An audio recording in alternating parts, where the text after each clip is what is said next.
설교 목적을 먼저 여러분에게 말씀드릴게요. 오늘 설교 목적 진술은 우리 예수님께서 산 위에서 설교하신 내용 중에서 특별히 팔복에 대한 바른 이해를 하게 만드는데 설교 목적이 있어요.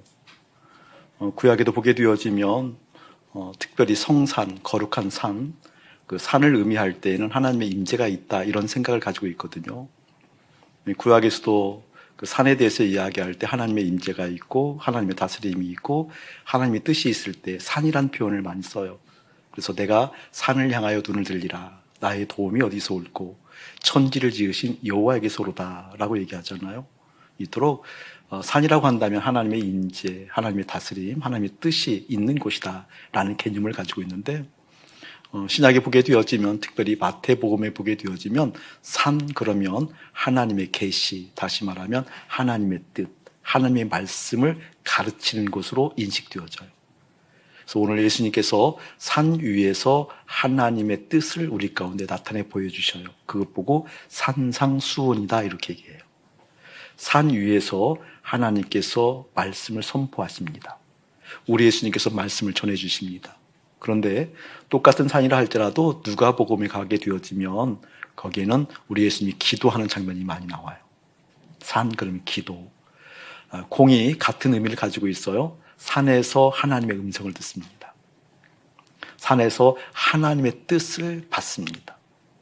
그리고 산에서 그 하나님의 뜻을 선포하고 가르칩니다. 어쨌든 그 산이라는 것은 하나님의 임재, 하나님의 뜻, 하나님의 마음, 하나님의 다스림이 깃드는 곳이다. 바로 그곳에서 오늘 주님께서 설교하시는데 그 설교 내용 중에 팔복의 개념, 그 팔복에 대한 개념에 대해서 뭐라 그럴까 바르게 성경적 관점으로 보게 만드는데 오늘 설교 목적이 있어요.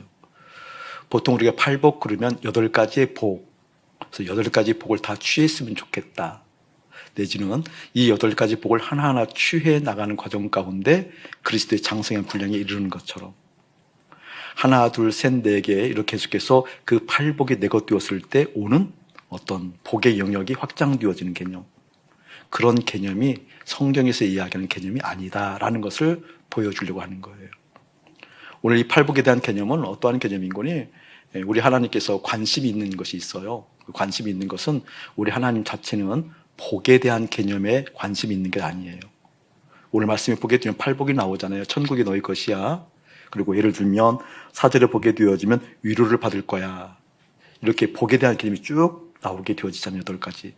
그러니까 하나님의 관심은 이 복 자체에 관심이 있는 것이 아니고 이 사람이 어떠한 사람인가에 대해서 관심이 있어요. 다시 말하면 복 있는 사람에 대해서 관심이 있어요. 어떤 복에 대해서 관심이 있는 것이 아니라 복 있는 사람, 복 있는 사람.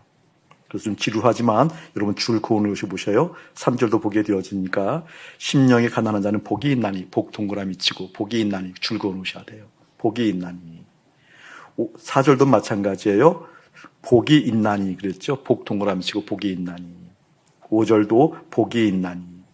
6절도 복이 있나니. 7절도 8절도 9절도 10절도 복이 있나니. 복 동그라미 치고 복이 있나니. 복이 있는 사람에게 대하여 관심이 있지 특정한 어떤 복에 대해서 관심이 있는 하나님이 아니라는 것. 복이 있는 사람이라고 얘기했을 때 그 복이 있는 사람이 어떠한 사람인 거니? 3절을 보게 되어지면 심령이 가난한 자가 복이 있는 사람이래요. 그러니까 복이 있는 사람은 심령이 가난한 자예요. 여기 있는 아침 목사님이 복이 있다라는 칭호가 있다고 한다면 저 아침 목사에게는 복이 있어. 복이 있어. 복이 있는 사람이야 라고 했을 때는 무엇을 의미하는 거니? 아침 목사에게 심령이 가난하다는 것이 보여야 된다는 거예요. 심령이 가난한 것이 보여졌을 때 그때 비로소 아침 목사는 복이 있는 사람이라고 칭함받는다는 거예요. 바로 그 복이 있는 사람에게 어떤 것이 있게 되어지는 거니? 천국이 있게 되어진다 그런 뜻이죠. 천국이 관심이 있는 것이 아니라 누가 복이 있는가. 여기 있는 여러분 한 사람 한 사람 누가 복이 있어서 심령이 가난한 사람인가. 자, 이러한 것이 8가지 패턴으로 나오게 되어지는데 이 8가지 패턴이 나오게 되었을 때 그것은 8가지의 복이 있는 사람이라는 것을 의미하는 것이 아니라 이것은 원래 하나로 모아져요. 그 의미가 11절 나중에 설교하겠는데 네모쳐 놓으셔야 돼요. 나로 말미암아. 네모쳐 놓고 나로 말미암아. 그 뒤에 보게 되어지면 또 복이 있다고 그랬는데 그 복은 세모를 쳐놓으세요. 그리고 복이 있나니 즐거우세요.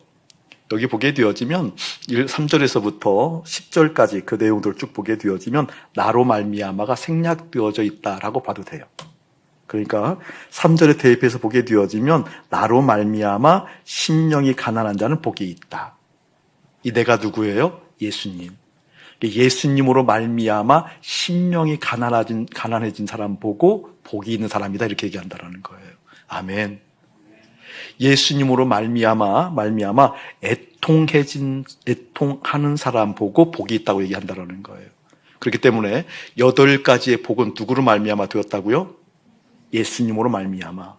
예수님으로 말미암아 되었다라는 것은 내가 그러한 인생이 됐다라는 것은 무엇을 의미하는 거니? 예수님과 연합한 사람들, 예수님과 한 몸 되어진 사람들. 이것을 좀 포괄적으로 얘기하면 예수 믿는 사람들인데 그건 너무나 포괄적이기 때문에 예수 믿는다라고 얘기하지만 정말 예수님과 연합한 사람들을 보고 복이 있다고 얘기한다라는 것. 그렇기 때문에 팔복이 아니라 하나의 복으로 연결되어져요. 어떠한 복이죠? 예수님과 연합해 있는 사람들. 아멘. 그래서 오늘 설교 말씀이 팔복이 아니라 한복이다. 이 한자는 하나라는 의미도 있지만 크다라는 의미도 있어요. 크다고 한나라 할 때 크다라는 의미도 가지고 있어요. 8가지 복이 있는 것이 아니라 8가지의 복은 예수님과 함께 연합한 사람들이다. 그 연합한 사람들이 복 있는 사람이고 그 복 있는 사람들은 반드시 3절에 보게 되어지면 심령이 가난한 것이 드러난단다. 4절에 보게 되어지면 애통하는 것이 드러난단다. 5절에 보게 되어지면 온유하다는 의미가 보여진단다. 그런 의미겠죠. 자, 이제 쓰는 걸 멈추고 목사님을 한번 바라보세요. 그렇기 때문에 내가 지금 복이 있는 사람이라고 한다면 누가 복이 있다고요? 예수님과 연합한 사람들. 예수님과 연합한 사람들은 반드시 무엇이 드러난다고요? 3절에 보게 되어지면 마음이 가난하대요. 자, 그것을 좀 뒤집어서 얘기한다고 한다면 여기 있는 아침 목사에게 있어서 마음이 가난하다는 것이 드러나지 아니하고 본인 스스로 그것을 인지하지 못하고 알지 못한다고 한다면 혹시 주님과 연합했다라는 이야기가 공허할 수 있다 그 뜻이에요. 내가 반드시 주님과 연합한 내가 복이 있는 사람이라고 한다면 반드시 심령이 가난하다는 것을 알아요.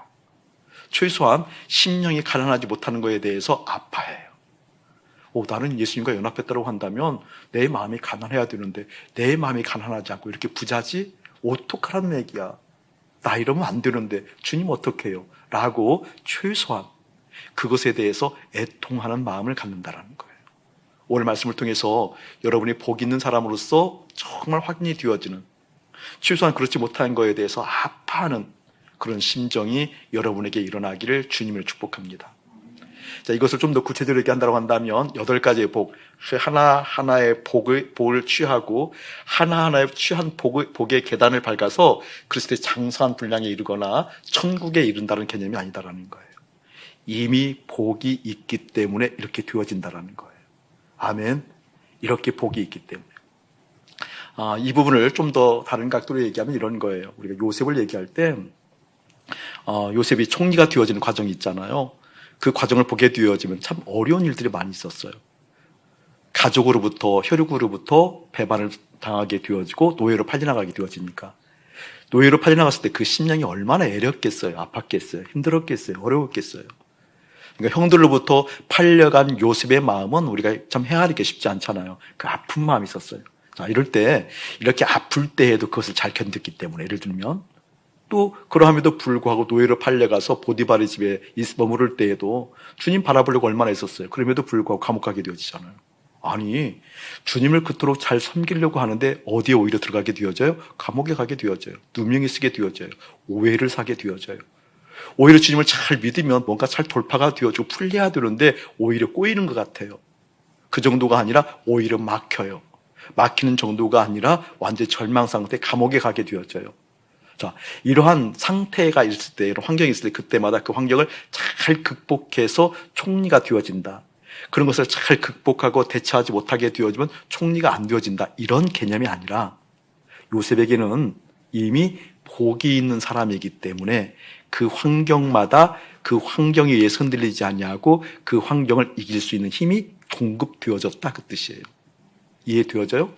이것을 이렇게 처리하고 저렇게 처리한 지혜가 있어서 어떠한 목표에 도달하는 것이 아니라 성경에서 이야기하는 복이라는 개념은 이미 복이 있어요. 복이 있기 때문에 그 환경마다 환경에 굴하지 아니하고 흔들리지 아니하고 고추 세워서 곧게 갈 수 있는 힘이 있다 그 뜻이에요. 오늘 말씀을 통해서 여러분 이 복음의 진수가 선명하게 드러나길 축복합니다.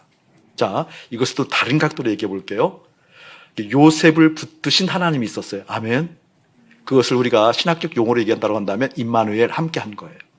하나님이 요셉에게 함께한 흔적이 있잖아요. 요셉을 붙드셨어, 요셉과 함께했어 라고 했을 때 그 함께한 것이 뭐냐고요. 무엇을 함께했죠? 어디에 함께했죠? 어떠한 상황을 함께한 거죠? 주님께서 우리 요셉을 붙들었다고 한다면 그 붙든 흔적이 뭐냐고요, 여러분. 예를 들면 우리의 개념은, 믿음의 개념은, 권능의 개념은 하나님께서 나하고 함께해 라고 하면은 어떤 그림을 우리가 그리게 되어지는 거니? 형들한테 팔려갔잖아요. 주님이 나에게 함께하면 형들이 나를 팔려가는 상황을 모면하게 될 거야. 형들이 나를 파는 그 환경을 내가 면하게 될 거야. 이런 개념이거든요. 주님이 나를 붙드셨다고 한다면, 주님이 나를 함께 한다고 한다면 보디발의 집에서 오해를 살 만한 일이 있다 할지라도 오해를 사는 환경이 나에게 연출되지 않을 거야. 그것을 막아주신 하나님이셔. 그것을 극복하게 하신 하나님이셔. 이런 개념이 있거든요. 그런데 붙든다라는 것은, 함께 한다라는 것은 무슨 말인 거냐? 내 마음을 붙들었다는 뜻이에요. 이게 무슨 뜻인 거니? 요셉이 형들에게 팔려나가는 상황이 있어서 무너질 것 같은 상황들이, 환경들이 내 삶 가운데 밀려온다 할지라도 이 마음은 흔들리지 않아. 아멘. 주님께서 나와 함께 한다고 한다면 어디에 함께 하고 있다는 거예요? 마음. 그것을 보여주신 것이 폭풍에서 잠자고 계신 우리 예수님이에요. 폭풍이 몰려쳤을 때 우리가 원하고 우리가 바라는 그림은 그 몰아치는 폭풍을 잠잠케 하시는 능력이 하나님. 휘몰아치는 광풍이 몰려온다 할지라도 그 광풍이 나에게 해할 수 없도록 그 광풍을 막아서게 만들고 그 환경을 잠잠하게 만드는 능력이 하나님. 그거 우리가 원하는 거거든요. 근데 그 본문에서 우리 주님께서 우리에게 보여주고 싶은 것은 그런 환경이 휘몰아친다 할지라도 전혀 흔들림 없이 어떻게 잠을 잘 수 있는 그 임마누엘이라고 그래요. 임마누엘. 우리 예수님 어떻게 그렇게 되었을까? 폭풍 가운데에도 이미 아버지 하나님과 연결되어졌거든요. 아버지 하나님의 마음이 예수님 마음 가운데 깃들이 있었거든요. 이해되세요, 여러분? 그러니까 우리의 삶 가운데 내가 붙들림 바 되었어, 주님이 나와 함께 하고 계셔 라고 한다고 한다면 어디와 함께 하고 있는 거예요? 마음.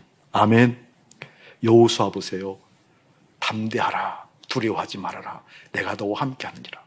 이제 여호수아가 가나안을 정복해야 되잖아요.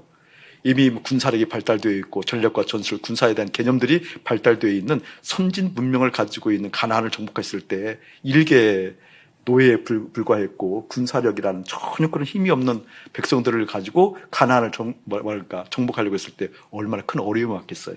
그때 주님께서 말씀하신다고요. 두려워하지 말아라, 염려하지 말아라. 이 뜻은 무슨 뜻이에요? 마음을 곧게 주님께 있게 하라, 그 뜻이에요. 아멘.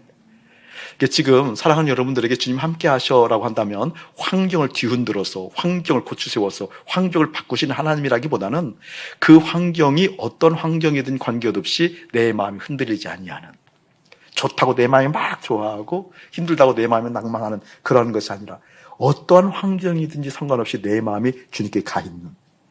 아멘. 이것 보고 생명 있는 믿음이다라고 얘기해요.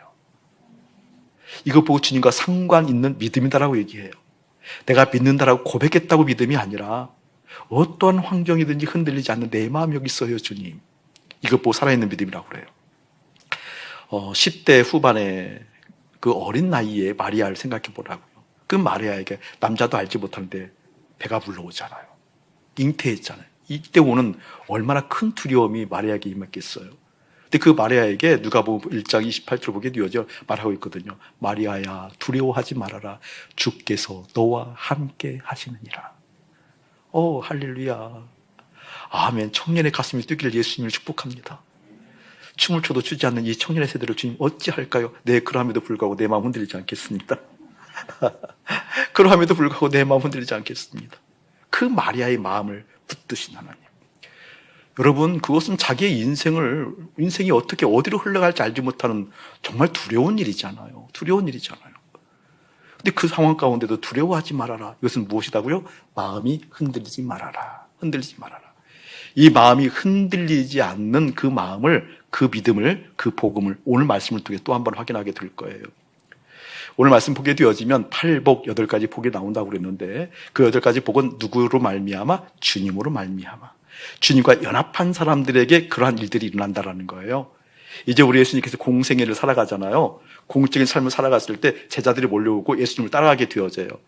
예수님을 따라가게 되어지면 너희들이 가난하게 되어져. 너희들의 마음은 의로워야 돼. 너희들의 마음은 한없이 긍휼히 여겨야 되고 깨끗해야 돼. 라고 하는 부담스러운 말씀을 하신 거거든요. 예수님을 따라갈 때 여기 가난한 거 싫어. 예를 들면 어떻게 항상 청결하게 살아? 어떻게 항상 온유할 수 있어? 이렇게 이야기하는데 그런 마음이 있는데 염려하지 말아라. 우리 예수님은 이미 십자가에 승리하신 분이시다. 할렐루야. 지금 산상수훈의 마태복음 5장 그러면 이제 공생의 초기로 들어가는 시기이기 때문에 공생의 기간을 살아가는 선포를 하는 거거든요. 살아가려고 했을 때 많은 제자들이 따라오게 되어지면서 예수님을 따라갈 때 엉거주춤하잖아요. 두렵잖아요. 힘들잖아요. 그때 두려워하지 말아라고 하는 이 장면은 어떠한 장면이고니 예수님은 이미 십자가 승리하신 분이라는 것을 전제해요. 이것은 이런 의미예요. 요즘 선거가 이제 한참 집중되어져 있고 우리 이제 그 서울에 그리고 부산에 관계없어도 많은 국민들이 그 이슈에 이렇게 몰아치는 것 같아요. 좋은 현상은 아니에요. 그냥 부산의 일, 서울의 일이 아닌 대한민국의 일이 되어지는 것 같아요. 그러한 어떤 여론몰이에 대해서는 굉장히 우선 큰 우려를 가지고 있어요. 어쨌든 간에 이런 시장 선거이든 대통령 선거이든 대통령 선거를 해서 예를 들면 대통령이 됐다고 쳐요. 대통령이 된 다음에 회고를 하잖아요. 예를 들면 대통령이 된 사람이 회고록을 내기도 하고 자서전을 내기도 하잖아요. 그러니까 이러한 환경, 저러한 환경을 거쳐서 대통령이 되어가는 과정을 얘기하는 것이 아니라 이미 대통령이 된 사람이 회고를 할 때에는 이미 어떤 그 회고하는 과정 가운데 어려움이 있다 할지라도 그 어려움은 별 문제 아니잖아요. 회고하는 것이기 때문에. 오늘 예수님께서 지금 이 산상수훈에서 이 복을 선포할 때 여러 가지 힘든 것을 얘기하는 것 같지만 이미 어디에 승리하신 분이라? 십자가에서 승리하신 분이시다. 아멘. 십자가 승리하신 바로 그 한 복. 십자가에서 연합한 사람들만이 취할 수 있는 복. 십자가에서 연합했기 때문에 이미 나에게 들어와 있는 복 있는 사람. 그렇기 때문에 너희들이 이러한 일이 있다 할지라도 염려할 필요가 없어 라는 의미도 담고 있다. 아멘. 그 의미를 가지고 오늘 말씀을 들어보는 거예요. 자, 3절, 4절 한번 읽어봅시다. 시작. 심령이 가난한 자는 복이 있나니 천국이 그들의 것이며. 자, 심령이 가난한 자가 복이 있대요. 복이 있는 사람은 어떤 사람이군이? 마음이 가난한 사람인데요. 마음이 가난한 사람은 우리의 관심이 가 있는 천국이 그들의 것이며. 자, 이 복이라는 개념이 있을 때 천국 뒤에 쭉 나오는 이 부분에 관심을 갖는데 사실 하나님은 거기에 관심이 있는 것이 아니라 복이 있는 사람이 누구인가 관심이 있다. 근데 그 복이 있는 사람은 예수님과 연합한 사람이 복이 있는 사람인데 예수님과 연합한 사람 중에서 어떠한 사람? 심령이 가난한 사람. 이 사람에게는 당연하게 따라오는 것이 있다. 그것이 무엇이다? 천국이 실제 되어진다는 사실이에요. 우리 고은하 권사님 천국이 실제 되어지는 은혜 있죠? 당연하죠. 뭐 1초도 망설 없이 끄덕이잖아요. 그동안 우리 고은하 권사님을 내가 보아온 경험에 의하게 되어지면 틀림없이 그럴 것 같아요. 두 번째 대답도 아마 틀림없이 그럴 것 같은데 다른 사람을 위해서 좀 겸손해 주셔요. 두 번째 질문은 이런 거예요. 자, 우리 고은하 권사님이 고은하 권사님에게 천국이 실제 되었습니까? 정말 천국이 권사님의 것이 되었습니까? 라고 하면 망설임 없이 예 그러잖아요. 네 그러잖아요. 그러면 그렇게 실제 되어진 천국이 있으니까 지금 죽어도 상관이 없겠네요? 라고 그러면 금방 네를 했어요. 겸손하지 못해요. 겸손을 위해서 좀 톱을 달라고 했더니 바로 망설이게 망설임 없이 지금 죽어도 좋습니다. 라고 얘기하잖아요. 실제 되어진 사람 특징이거든요. 관념 아니고 교리 아니고 실제 되어진 사람 특징이에요. 그런데 정말 천국이 실제 되어진 것 같은데 그러니까 그 천국이 그토록 좋으면 지금 죽어도 상관이 없겠네요 라고 얘기하면 망설이잖아요. 망설이다가 본인도 창피하니까 건덕지를 찾아요. 그도 자녀가 있는데 그도 자녀가 어린데 뭐 이런 거 있잖아요. 근데 천국이 실제 되어진 그 믿음을 가진 사람은 또한 자녀들도 함께 하시는 하나님이 실제 되어진답니다. 아멘. 실제 되어진답니다. 자, 이 천국을 좀 더 얘기할게요. 목사님, 우리 김용호 성사님 설교를 들으면서 몇 번 울컥한 적이 있어요. 그리고 마음으로부터 김영경 선생님 마음에 깊이 들어가 산화되어져서 정말 울컥했던 설교들이 몇 편이 있는데, 그 중에 하나가 어떤 설교인 거니? 우리 김영경 선생님이 순위 선교를 하게 되어지면서 그분 만나서 이렇게 좀 대화를 하다 보면 참 재밌는 게 참 많아요. 이미 뭐 설교로도 많이 나와 있지만 김영경 선생님이 순위 선교단 대표이셨을 때, 지금은 로고스 미션 대표인데 순위 선교단 대표였을 때 이제 순위 선교 5대양 6대주를 돌아다녔잖아요. 돌아다니면서 그 자녀들이 여럿이 있는데 다 선교사예요. 다 선교사. 큰아들 장남을 이제 아프리카 오지로 보냈잖아요. 선교로 보내게 되어서 그 아프리카 순위를 하게 되어져서 하나님 말씀을 증거하게 되어지는데, 큰아들이 있는 곳에 마침 가게 되어져서 큰아들이 있는 그 선교사님을 만나게 되었는데, 삐쩍 마른 청년 하나가 삐쩍 말아서 구분이 안 가더라고요. 원주민인지 아들인지 구분이 안 갈 정도로 삐쩍 마른 아들 하나가 그 원주민들과 함께, 그 어린아이들과 함께 복음을 나누고 있는 장면을 보고 마음이 아팠대요.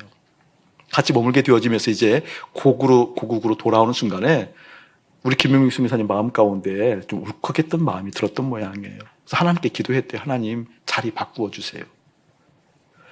내 아들을 좀 나 있는 자리로 가게 하고 내가 이 자리에 있겠습니다. 라고 기도했대요. 그러니까 하나님께서 이제 좀 다른 마음 주셨겠잖아요. 그래서 내가 왜 이래? 내가 감상에 빠지고 있어. 라고 정신을 차리게 되어지면서 머리를 흔들면서 이러면 안 되지. 라고 마음을 가다듬게 되면서 아들에게 메모를 한 장 남긴 거예요. 메모를. 그 메모 내용이 목사님의 마음을 왈칵 물렸어요. 그 메모 내용이 무엇이었는 거니? 우리 땅 끝에서 죽어 하늘 한복판에서 만나자. 와, 지금도 막 전기가 오는 것 같아요. 그 메모를 아들에게 남겼다라는 거예요. 우리 땅 끝에서 죽어 하늘 한복판에서 만나자. 와, 막 아프기도 하고 감동되기도 하고 나도 그렇게 해야지 다짐도 되기도 하고, 그런데 눈물이 확 쏟아지더라고요. 확 쏟아지더라고요. 그러면서 제가 내 마음 가운데 우리 김용희 선교사님을 향해서 존경의 마음이 가더라고요. 와, 우리 선교사님 정말 천국이 실제된 분이었구나. 천국이 정말 실제되어진 분이었구나. 그렇기 때문에 이런 얘기를 할 수 있는 거지. 사랑하는 자녀들을 다 냈다 내보내고 우리 땅 끝에서 죽어 하늘 한복판에서 만나자. 전 사랑하는 여러분들이 천국이 실제되어지는 은혜가 이번 한 주간 주님 앞에서 머물면서 꼭 확인되었으면 참 좋겠습니다. 또 한 번은 좋아하는 목사님 중에 한 분이 유기성 목사님이 계시는데, 유기성 목사님 설교를 오래전에 들었던 것 같아. 오래전 설교에 그냥 푹 지나가는 이야기였는데 그게 갑자기 이 말씀 주면서 생각이 나는 거예요. 어떤 생각이 나는 거니? 유기성 목사님도 그 설교 내용 중에 어떤 내용이었는지 지금 어렵게 생각해 보니까, 유기성 목사님 직접 당한 일이 아니라 어떤 목사님이 당한 일을 이렇게 설교를 하는 장면이었어요. 근데 이제 임종 예식이라고 그러거든요. 보통 이제 소천하실 때 돌아가실 시점이 되어져서 그 돌아가시기 전에 같이 예식을 치르는, 예배라기는 좀 뭐하고 같이 예식을 치르는 것도 임종 예식이라고 그래요. 임종 예식을 할 때 어머님이 돌아가시게 되어지니까 일가 친척들이 다 모이게 되어져서 임종하는, 그래서 예배를 드리는, 기도하는, 기뻐하는, 뭐 하나님께 잘 가도록 안내하는 그러한 시간들을 갖게 되어지는데, 어머님이 소천을 하셔야 되는데 잘 소천을 안 하셨대요. 그러니까 이제 보통 이제 이게 좀 이제 어떤 기준치가 있거든요. 이런 선이 되어지면 이제 문명하셔, 이런 기준치인데, 그래서 몇 번 계속 넘게 되어지니까 아마 뜻밖의 좀 이게 긴 분들도 있어요. 긴 분들도 이게 되어지니까 그때 큰 며느리가 유기성 목사님 설교를 제가 그대로 한번 해보는 거예요. 큰 며느리가 성경을 얘기하는 거예요. 어머니, 하늘나라에는 눈물이 없어요. 하늘나라에는 고통이 없어요. 하늘나라에는 아픔이 없어요. 하늘나라에는 근심과 걱정이 없어요. 그러니까 걱정하지 마시고 가셔요. 이렇게 얘기하니까 그 순간 할머니가 눈을 떴대요. 할머니가 눈을 뜨시고 그 좋은 곳에 같이 가자. 이게 그냥 예화인지 내 기억으로는 예화가 아니고 했다라는 것을 내가 들어서 내가 좀 웃었던 기억이 나요. 그러면서 그 임종 예식이 아주 멋쩍어졌다고 했다는 얘기를 들었던 기억이 나요. 기억이. 저는 사랑하는 여러분들에게 예수님의 이름으로 묻습니다. 여러분에게는 천국이 실제인지, 천국이 실제 되어진 은혜가 있는 건지, 그런데 우리가 더 한번 생각해 볼 것은 천국이 실제 되었다는 것은 무엇을 의미하는 거니? 마음이 가난한 복이 있는 사람만 천국이 실제 되어진다는 사실 잊지 말라라는 거예요.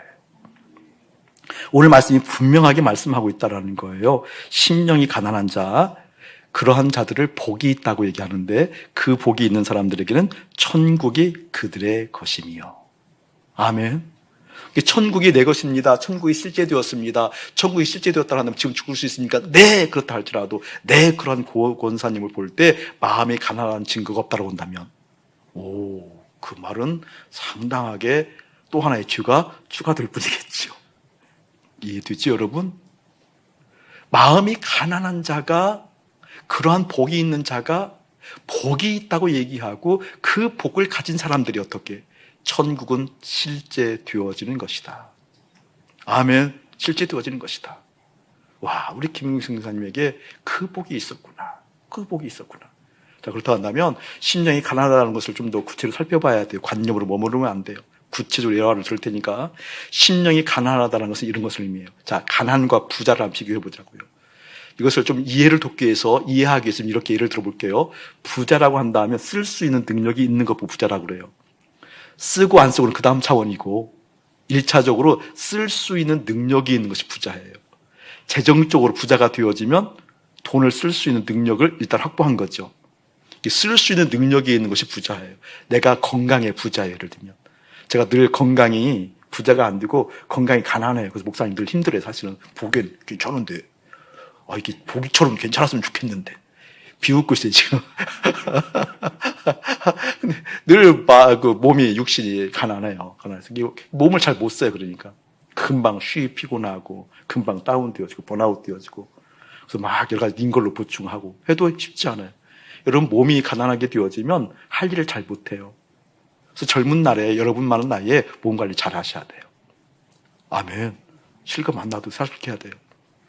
이게 부자라는 개념은 쓸 수 있는 개념이 있는 거예요. 예를 들면 지적인 영역에서 부자가 있는 사람들 있잖아요. 전문적 영역에 확실하게 부자인 사람들 있잖아요. 그냥 박사가 아니라 박사들 중에서 헤드의 역할을 할 수 있는 사람들 보게 되어지면 하나의 학파를 형성하게 되어지잖아요. 여기에는요 인류에 지대한 영향을 끼쳐요. 여러분 지대한 영향을 끼치고 한 인류를 그냥 한 세대를 한 세계를 뒤흔들 수 있는 그런 사상이 뒤흔들 수 있는 힘이 있거든요. 그것은 지적인 영역의 부자인 거거든요. 부자인 거 맞죠? 그러니까 그 영역을 쓸 수 있다라는 거예요. 가난하다라는 것은 쓸 수 없는 거잖아요. 쓸 수가 없어요, 전적으로. 제가 기억으로는 그 아이가 3살 때였던 것 같은데, 3살 때 이미 그 차에 대해서 모르는 차가 없더라고요. 내가 모르는 차가 없을 정도로, 내가 모르는 차가 많을 정도로 차에 대해 3살인데 왜 놀고 막 팍치가. 또 우리 아이들 공룡에 대해서 못 찾아가죠. 공룡 부자인 우리 아이들이 참 많아요. 아이들 부자가. 또 아이들이 자기들이 좋아하는 영역의 부자들이 있죠. 게임 부자들. 요즘 이 게임 부자들 심각해 문제.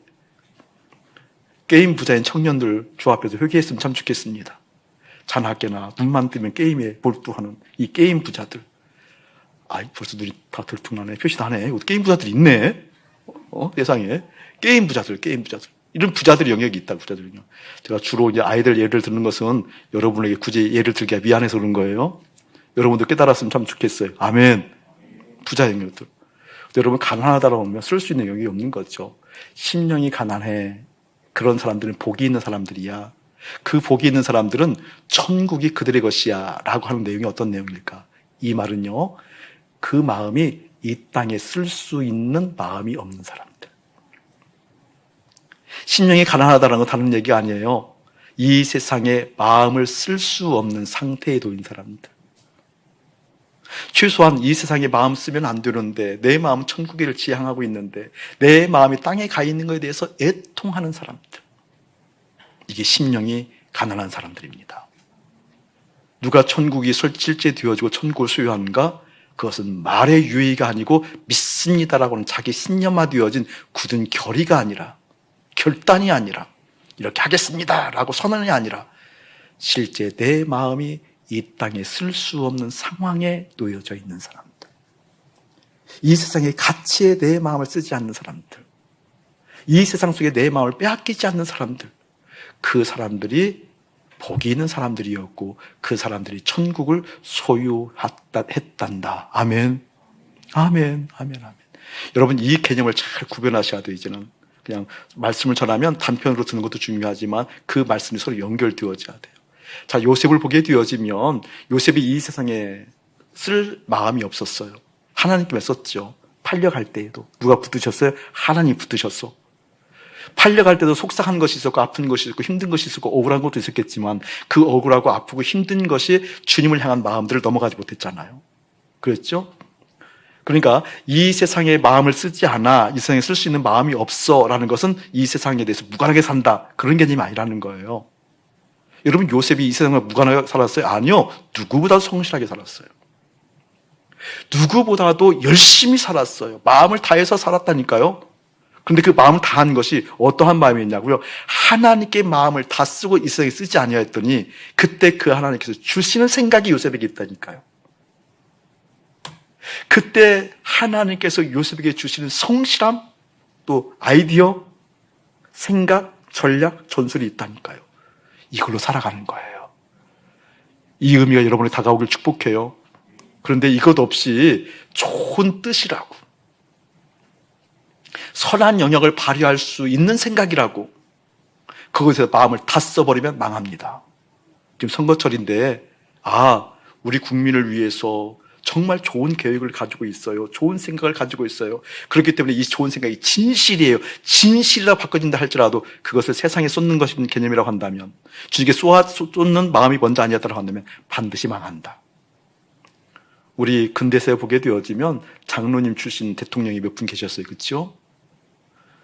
장로님인 대통령이 몇 분 계셨다 할지라도 그들의 마음 가운데는 국민을 이롭게, 국민을 새롭게, 국민을 복되게, 국민을 평안하게, 국민을 행복하게 선한 뜻을 가지고 열심히 했지만 결국 어떻게 되어져요? 망한다. 그 개념이 들어와야 돼요. 우리 주님은 복 있는 사람은 그렇게 세상에 대해서 마음 쓰는 사람이 아니라 세상에 대해서는 가난한 사람들이란다. 세상에 마음 쓰지 아니하고 나에게 마음 쓰는 사람들이란다. 그 사람들이 어떻게 천국을 소유하여 하나님의 생각, 하나님의 지략, 하나님의 계획이 그곳에 임해서 그 주님께서 하시는 것을 볼 수 있는 사람들이란다. 많은 믿음의 사람들이 각 가정에서 열심히 있는 걸 보아요. 가정을 행복하게 해야 되는 것이 하나님의 뜻이래요. 그러면서 가정에게 온통 마음을 다 쏟아요. 반드시 그 가정은 무너집니다. 예수를 잘 믿는 것 같지만 반드시 그 가정들은 뭐가 할까? 뭔가 밸런스가 깨지게 되어집니다. 반드시 그렇습니다. 그 한 사람 한 사람이 어떻게 하나님께 마음을 쓰는 겁니다. 그 한 사람 한 사람이 하나님께 마음을 두는 겁니다. 그것 보고 주 안에서 하나가 되었다는 뜻이에요. 서로 마음을 맞추어 가서 하나 되어지는 게 아니에요. 서로 마음을 맞추기 위해서 마음을 이해하고 상처를 극복하고 상처를 치유하고 잘 들어주고 기다려주고 좋은 덕목이 될 수 있지만 그것이 근본은 아니에요. 근본은 각자가 하나님 앞에 하나 되어지는, 하나님과 연결되어지는, 하나님께 마음을 쏟는, 그래서 그 하나님으로부터 생각이 임하고 뜻이 임하고 각자에게 주님의 그 마음이 임해서 그 주님과 하나 되어지는 것이 한 그룹으로 모아지는 것 보고 일치라고 얘기한다. 그거 보고 에베소서에 얘기하는 하나됨이라고 얘기한다. 이 하나됨이 여러분에게 일으켜줄 주님 축복합니다. 나 사회에 대해서 이렇게 이바지할 거야. 좋은 뜻을 가지고 있어. 천천만만의 말씀이요. 거기다가 마음 써서 되어지는 게 아니에요. 여기는 아침 목사가 설교는 좋은 것이니까, 설교는 하나님께서 말씀하신 것이니까 이 설교에 대해서 온통 마음이 다 가 있다. 물론 하나님께 마음 가 있는 것을 보일 수도 있겠지만 아니에요. 엄밀하게 말하면 아니에요. 설교자는 주님에게 마음을 써야 됩니다. 설교자가 주님께 마음 쓰지 않냐면 아무리 그럴듯한 설교를 한다 할지라도 주님의 마음이 흘러가지 않습니다. 변화되어지는 사람들이 보기가 어렵습니다. 여러분이 어떠한 일이 있든지 심령이 가난하다는 의미를 깨달아서 하나님께 마음을 쓰는 그것이 어떠한 것인지, 삶의 현장에서 그 하나님께 마음을 썼더니 그 하나님과 함께하는 일이 이런 거였구나. 이 전문 직종에서, 이 사업터전에서, 이 학교에서 공부하는 지적 영역에서 하나님께 마음을 썼더니 그 하나님께서 함께하는 것이 이것이었구나 라는 것이 반드시 터득되어지는 은혜가 있기를 주님의 이름으로 축복합니다. 20년이 가난하다는 것을 목사님 특별히 작년 올해 집중적으로 하나님의 다루심을 받는 시간들을 가졌어요. 실물을 통하여서. 이게 목사님 마음 가운데 하나님 마음이 내 마음에 깃들기를 원하는 것은 진정인 것 같아요.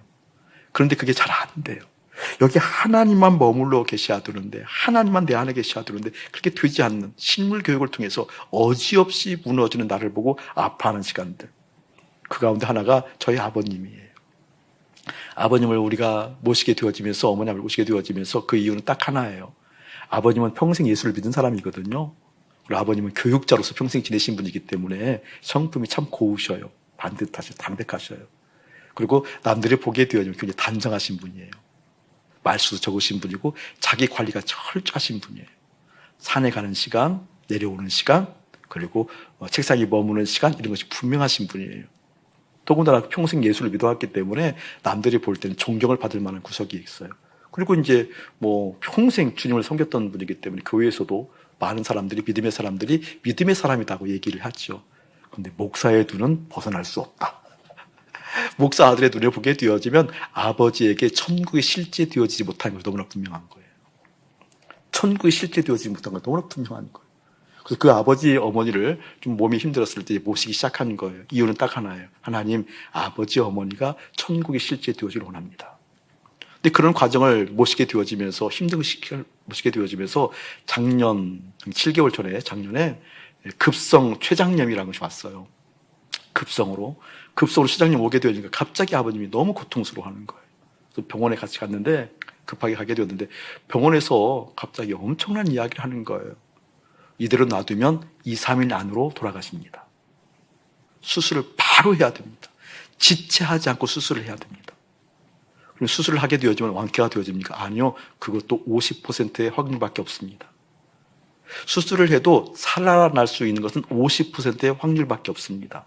50% 돌아가십니다. 그러니까 갑자기 두려움이 저에게 밀려오더라고요. 어떤 두려움이 밀려오는 거니?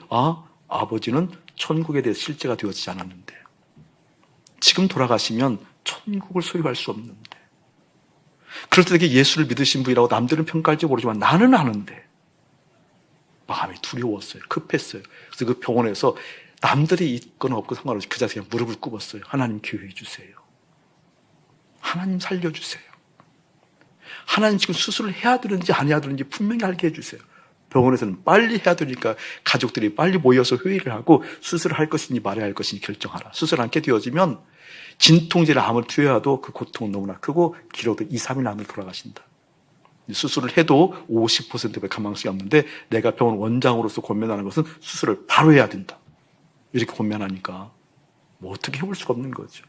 그래서 무릎을 꿇고 기도를 하는데 선뜻 하나님의 사인이 오지 않는 거예요. 수술을 해야 될지 말아야 될지. 지금부터 우스갯소리예요. 그냥 웃으면서 들으세요. 그래서 제가 교회로 바로 달려왔어요. 여러분, 기도가 잘 되는 터가 있답니다. 웃으라니까. 그래서 교회로 바로 달려와서 정말 진한 기도를 했어요. 하나님께. 바로 그냥 달려와서 하나님 사인 주세요. 안 하면 바로 돌아가신다 그러는데 그럼 수술을 해야 될 것 같은데 수술하면 살려주세요. 제대로 천국이 실제 되올 수 있는 시간 주세요. 시간 주세요. 그리고 그 다음날 8시까지, 그때가 저녁 무렵이었는데 그 다음날 8시까지 사인을 주면 바로 9시라도 수술할 테니까 8시까지 가족회의를 통해서 수술할 것인지 말 것인지 알려달라고. 그래서 제가 7시 한 40분 정도 병원에 갔어요. 그 다음날 아침에. 하나님이 사인이 와야 되는데 안 오는 거예요.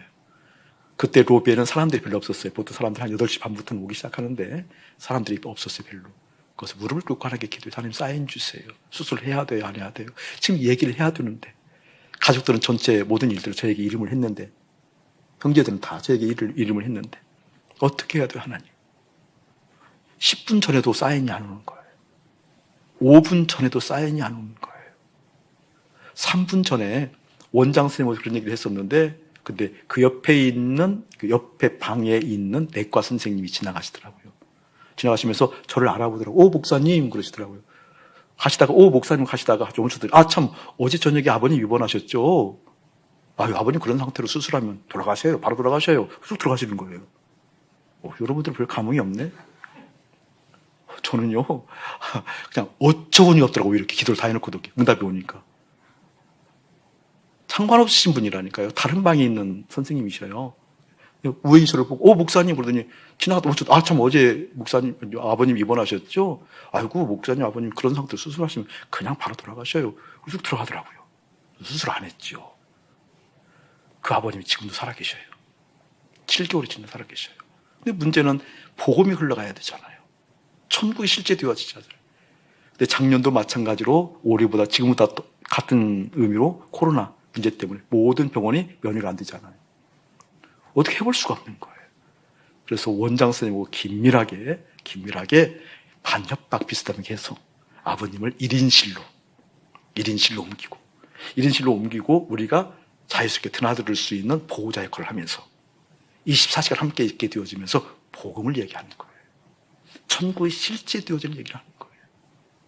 그런데 천국이 실제 되어지는 것은 관념이 아니라 실제라고 그랬잖아요. 어떻게?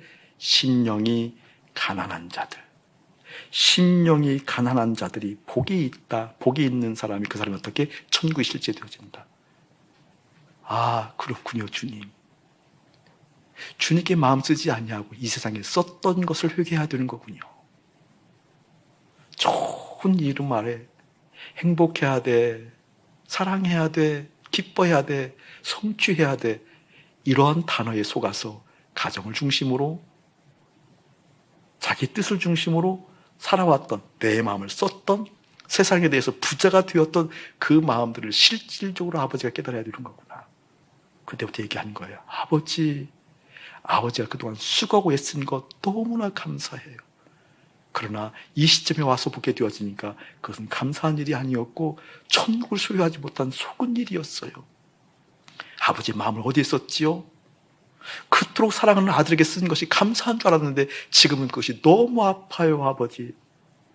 자식들을 썼던 그 마음을 이제 돌이키고 또 돌이키는 것이 그게 바로 회개예요. 내 마음을 주님께 쓰지 못했습니다.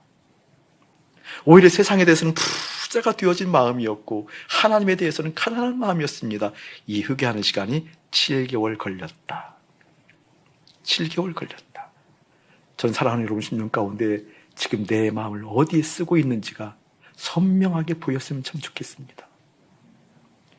내 마음을 쓰는 그것이 부자인 건데 그러면 심령이 가난한 것이 아닌데, 심령이 가난한 것은 세상에 쓸 수 있는 마음이 없는 건데 우리는 너무나 쉽게 내 마음에 가득 차 있는 것이 당연한 것이었고 오히려 가득 찬 것을 잘 준비하도록 또 마음을 더 차게 만드는 것이 내 마음이었고 그것이 행여나 빠져나갈까 봐 조심하고 조직하고 열심을 내서 빠져나기 전에 실행하는 것이 착한 사람의 모범이었고 영향력 있는 사람의 모범이었고 실력 있는 자들의 모범이라고 생각했는데 아니었구나. 주님은 분명 우리에게 말씀하셔요. 나로 말미암아 나와 연합한 자들의 특징은 복이 있는 사람들인데 그 복이 있는 사람들은 세상에 쓸 수 있는 마음이 없단다. 이 마음 다시 한번 일깨워지기를 주님의 축복합니다. 아멘. 자, 그걸 산업화가 따라간다면 두 번째 하나 더 봐야 돼요. 4절, 오늘 3, 4절 중심으로 볼 거예요. 4절 다시 한번 합동합니다. 합시다. 시작. 애통하는 자는 복이 있나니 그들이 위로를 받을 것이며. 위로 동그라미 쳐놓고요. 위로. 써놓으세요. 뭐라고 써놓으니 파라클레오. 이것은 합성어예요. 파라라는 단어와 클레오라는 단어가 더해진 거예요. 파라라는 뜻은 무슨 뜻인 거니? 옆으로라는 뜻이에요. 옆으로. 클레오라는 뜻은 부르다라는 뜻이에요. 그것을 붙여서 이야기하게 되어지면 옆으로 부르다. 그러니까 옆으로 부르심을 받은 것이 위로예요. 위로. 하나님의 위로가 우리 효민이에게 임하게 될 거예요 라고 한다면 그 하나님의 위로가 우리 효민에게 임해서 효민의 마음이 깨끗해지고 부드러워지고 차분해지고 안정됐다, 이런 이미지가 있잖아요. 그것을 직접적으로 해석하게 되어져. 왜 그런 현상이 생기는 거니? 하나님이 옆으로 부름받았기 때문에. 아멘. 우리 미연 선교사님에게 하나님의 위로가 있게 되어지면 미연 선교사님 하나님이 옆으로 부름받았기 때문에 이러한 저러한 근심과 염려가 떠나간다, 그 뜻이에요. 그 위로라고 해요. 위로. 아멘. 여러분에게 이런 위로가 넘쳐나기를 주님의 축복합니다. 위로. 여러분, 위로자 성령님의 이름이잖아요. 그 성령님의 이름이 뭐예요? 파라클레토스예요. 파라클레토스. 같은 뜻이에요. 위로. 아니다, 그 하나님 위로 안 받아도 돼. 아니요, 큰일 나요. 하나님 옆으로 부름 받아야 돼요. 정말 그런 소리 하지 마세요. 나 그 정도면 위로 없어도 돼. 그럼 큰일 나요. 하나님의 옆으로 부름받지 아니하게 되면 절대 하나님 마음 알 수가 없어요. 하나님 옆으로 부름받는 것이 위로예요. 아멘. 근데 그 위로라는 것은 어떠한 사람들, 어떠한 복이 있는 사람들 앞에 보게 되어지니까 애통하는 자는 복이 있나니. 그 복이 있는 사람이 어떤 복을 가졌다고요? 애통함에 대한 복. 애통함에 대한 복. 애통이라고 한다면 이런 것을 의미하죠. 예를 들면 무엇인가 좀 한번 보실래요? 예를 들면 뭐 좀 쉽게 얘기하면 어른들이 얘기하셨던데 우리 고은하 권사님 계시는데 우리 고은하 권사님이 이럴 때 애통하는 거 한번 보세요. 여러분 생각해 보세요.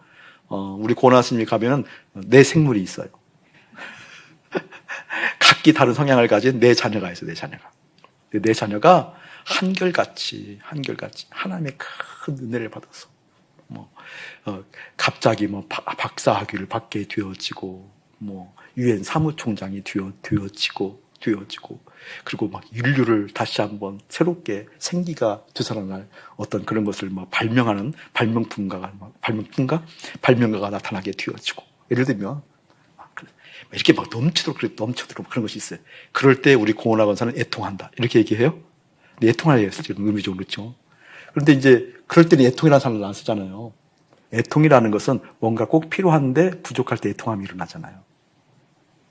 뭔가 꼭 있어야 되는데 있지 아니할 때 그 있지 아니하는 그 고통이 최고치를 달려가고 그 고통이 아프면 아플수록 그 큰 고통을 심리적 현상으로 뭐라고 얘기해요? 애통이라고 얘기하잖아요. 창자가 끊어질 것 같은 고통. 무엇인가 돈이 많다가 갑자기 무너져서 그럼 애통하잖아요. 그렇죠? 애통이라는 것은 뭐예요? 지금 있어야 되는데 없는 거예요. 여기서 보게 되어지면 애통하는 자들이 하나님 옆으로 부름받는데 이게 무슨 뜻일까요? 이것은 다른 것이 아니라 이런 거예요. 하나님, 나 정말 주님을 원하거든요.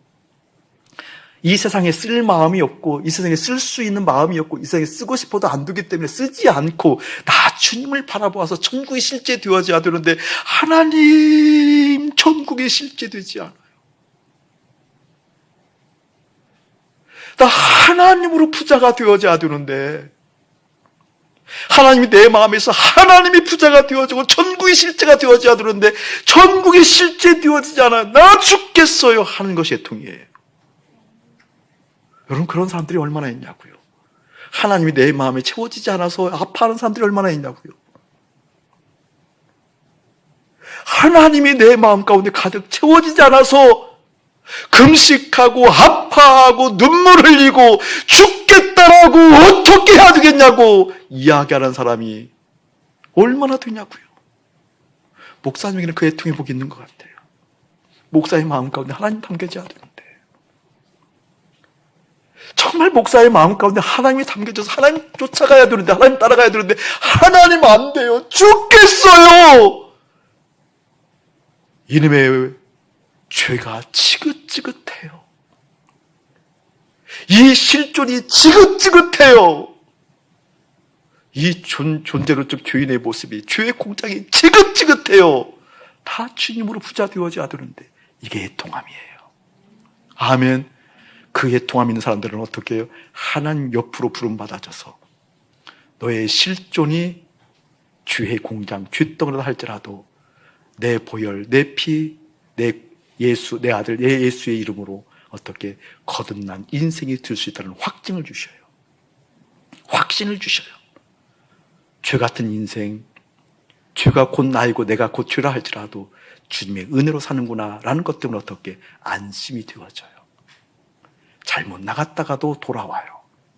기웃거렸다가도 주님께 돌아와요. 이게 위로예요. 그냥 지금 어려우니까 그 어려운 마음을 보상받는 차원의 안정감이 위로가 아니라 존재 자체가 바뀌어진 위로가 있다 그 말이에요.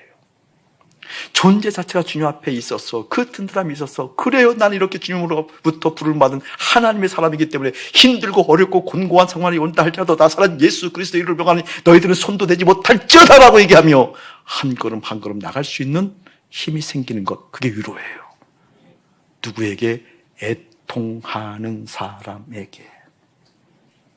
이 은혜가 여러분에게 한 사람 한 사람 일어나길 주님을 축복합니다.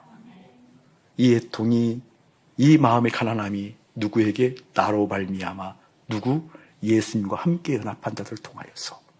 이 팔복의 은혜가 하나하나 여러분 삶 가운데 드러나게 될 때 주님께서 말씀하시는 이 천국의 실제가, 이 유루의 실제가 내 삶 가운데 그대로 열매처럼 맺어지는 아름다운 여러분들 되어지기를 주님을 축복합니다.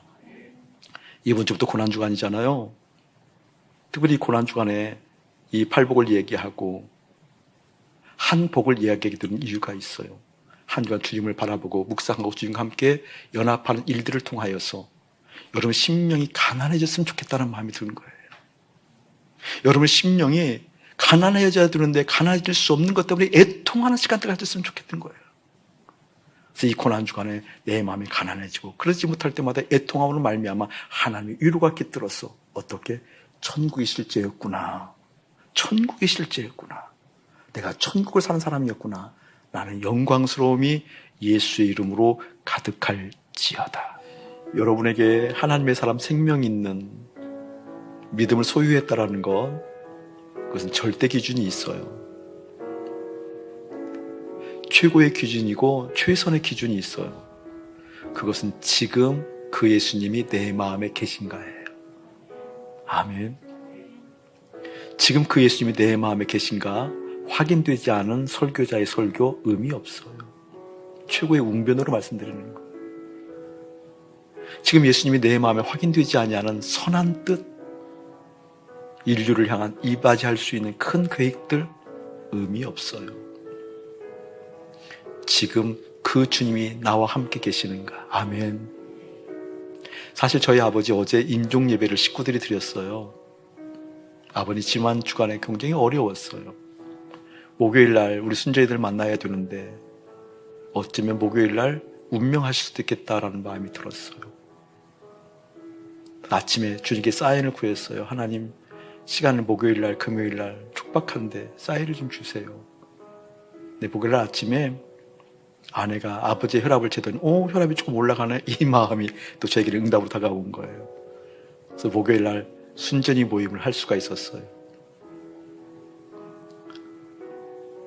어제 임종 예배를 드리기 전에 목요일 날, 금요일 날, 어제는 임종 예배를 토요일 날 드렸고 오후에 저녁 때 드렸고 금요일 날 어머님을 같이 모시고 있어 어머님을 모셔다가 주님의 마음을 나누었어요. 어머니, 아버님이 천국이 실제가 되어도 우리 슬픈 건 실제야. 또 아픈 것 실제고 또 아버지 소천하시게 되어지면 마음이 허전함이 불려오는 것도 실제야. 그럼에도 불구하고 그 슬픔 가운데 주님 계신가 확인해야 돼요. 주님하고 함께 슬퍼한다라는 것, 그게 이해되어지는 믿음이 있어야 돼요. 주님하고 함께 아파한다라는 것이 무엇인지 어머니 이해되어져야 돼요. 아세요, 어머니? 슬픔이 기쁨의 눈물 들 수 있다라는 것. 아세요, 어머니? 그 아픔이, 고통이 하나님께 감사의 고통이 될 수 있다라는 것. 슬퍼하지 말라라는 게 아니라, 슬플 수 없다라는 게 아니라 우리 함께 그거 확인해요. 이번 교회에 슬픔 그 가운데 계신 주님, 그것을 우리의 마음에 확인하자고요. 이런 얘기를 드렸어요. 동일하게 여러분에게 주님의 이름을 권면합니다. 어떠한 상황이든 어떠한 일이든 그곳에 주님 계시는 것 확인합시다. 그곳에 주님 계신 것 확인해서 그 주님부터 비롯된 힘 공급받고 주님의 마음 받읍시다. 그 은혜가 우리 가운데 임하는 것이 팔복이 아니라 한복이 임한다라는 예수와 연합한 복일 것입니다. 이제는 우리 주 예수 그리스도의 은혜와 우리 아버지 하나님의 극진하신 사랑하심과 성령 하나님의 감화감동 교통하심이 팔복이 아니란다. 한복 알지 나로 말미암아 나와 연합한 자들이 있는 복이란다. 아버지 하나님께서 주목하시는 것은 복이 아니라 복 있는 자가 누구인가를 주목한다 라는 것을 깨닫고 그 주님을 향하여 뚜벅뚜벅 걸어가는 거룩한 백성들 가운데 이대로부터 영원무궁토록 함께 할지어다.